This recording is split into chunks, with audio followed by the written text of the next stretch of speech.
BJP ने भोजपुरी फिल्मों के सुपरस्टार पवन सिंह को पश्चिम बंगाल की आसनसोल लोकसभा सीट से अपना उम्मीदवार बनाया था, लेकिन उन्होंने चुनाव लड़ने से इनकार कर दिया।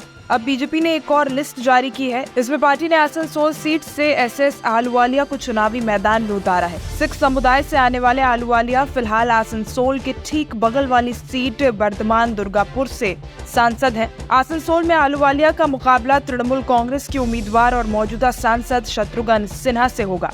दरअसल बीजेपी ने पश्चिम बंगाल की आसनसोल लोकसभा सीट से पवन सिंह के नाम का ऐलान किया था, जिसके बाद पवन सिंह ने खुद ही ये सूची सोशल मीडिया पर पोस्ट की।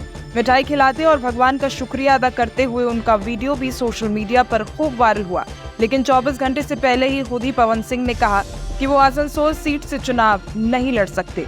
भोजपुरी एक्टर ने बीजेपी के शीर्ष नेतृत्व के प्रति आभार व्यक्त करते हुए ये घोषणा की थी। इसके बाद से ही इस सीट पर प्रत्याशी को लेकर अटकलों का बाजार गर्म था। अब पार्टी ने एसएस आहलूवालिया को अपना उम्मीदवार बनाया है। ऐसा है कि आसनसोल से वहां का प्रतिनिधि बनने की इच्छा बहुत पुरानी है, क्योंकि वो मेरा जन्म स्थान है।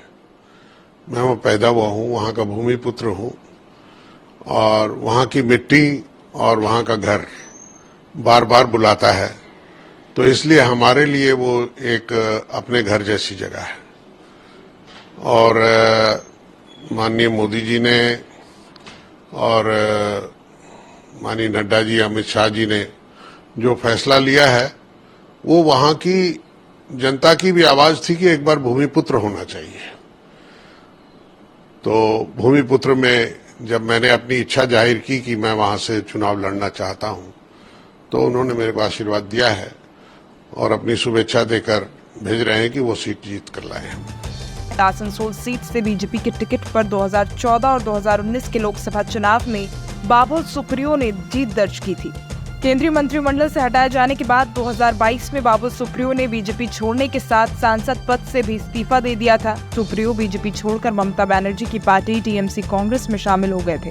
इसके बाद इस सीट पर हुए उपचुनाव में तृणमूल के टिकट पर अभिनेता शत्रुघ्न सिन्हा ने जीत दर्ज की थी। टीएमसी ने इस बार भी शत्रुघ्न सिन्हा को चुनाव मैदान में उतारा है। 2019 के लोकसभा चुनाव में आहलूवालिया ने बेहद करीबी मुकाबले में महज करीब 2500 वोटों से बीजेपी के टिकट पर वर्धमान दुर्गापुर सीट से जीत दर्ज की थी। इस बार उस सीट से बीजेपी ने मेदिनीपुर से सांसद दिलीप घोष को उतारा है। बीजेपी ने 2014 के लोकसभा चुनाव में आहलूवालिया को उत्तर बंगाल की महत्वपूर्ण दार्जिलिंग सीट से उतारा था, जहां उन्होंने भारी मतों से जीत दर्ज की थी। इस बार आसनसोल को लेकर बीजेपी 2014 से अब तक 3 चुनावों में आहलूवालिया को बंगाल की 3 अलग अलग लोकसभा सीटों से उतार चुकी है। आसनसोल को लेकर बीजेपी अब तक बंगाल की कुल 42 में से 41 लोकसभा सीटों के लिए अपने उम्मीदवारों की घोषणा कर चुकी है। अब एकमात्र डायमंड हार्बर सीट के लिए अब तक पार्टी ने अपने प्रत्याशी के नाम की घोषणा नहीं की है। डायमंड हार्बर से तृणमूल कांग्रेस के राष्ट्रीय महासचिव अभिषेक बैनर्जी लगातार 3 बार से जीतते आ रहे हैं।